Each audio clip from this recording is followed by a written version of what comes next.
بسم اللہ الرحمن الرحیم۔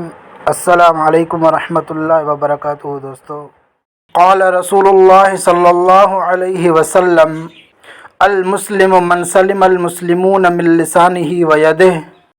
نبی کریم صلی اللہ علیہ وسلم نے ارشاد فرمایا، کامل مسلمان وہ ہے جس کی زبان اور ہاتھ سے دوسرے مسلمان محفوظ رہیں۔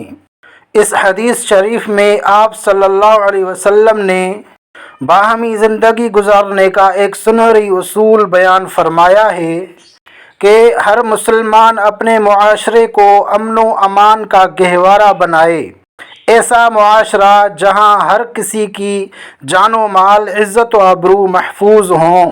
اللہ تعالی ہم سب کو دین اسلام کے سنہری اصولوں پر عمل کرنے کی توفیق عطا فرمائے۔